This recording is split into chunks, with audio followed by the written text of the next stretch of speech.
A good deal of my work in the past few years has looked at the issue of how people who've been forced out of their homes by the armed conflict in Colombia try to return to those homes in conditions of dignity and security. So I was working with 42 different communities across Colombia, across the rural zones,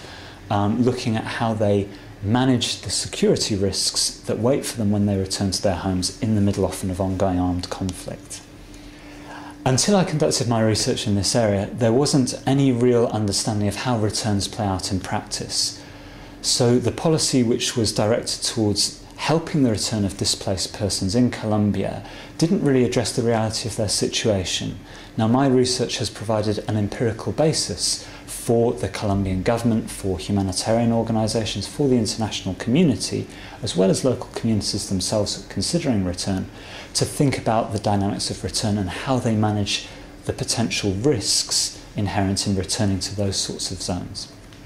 My research on Colombia has in fact fed into a number of policy relevant initiatives. In fact, I was funded by the Economic and Social Research Council over the course of the last year to disseminate my doctoral research in Colombia. Now, this has had impacts on a whole range of different areas. One of those has of course been the academic side of things, stimulating academic connections, new studies on the issue of return. But a great proportion of that work has been on facilitating the protection of internally displaced persons. One of the things that I did whilst I was there was to act as a consultant to the Colombian Congress on a law that they were passing, so giving them commentaries about the state of the law and how it could be tightened up to protect people who are returning to their homes after forced displacement. The idea behind the Refugee Law Initiative came out of a seminar series that we ran jointly with the Institute of Advanced Legal Studies and the Office of the United Nations High Commissioner for Refugees over the course of the past year.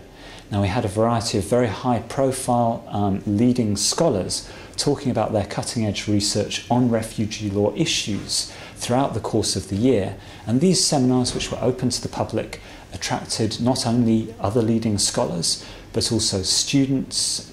legal practitioners, lawyers, barristers, solicitors, UN officials, NGOs, etc., as well as government officials attending these and debating these very up-to-date topics. So on the back of that, we decided to build on this network of contacts that was created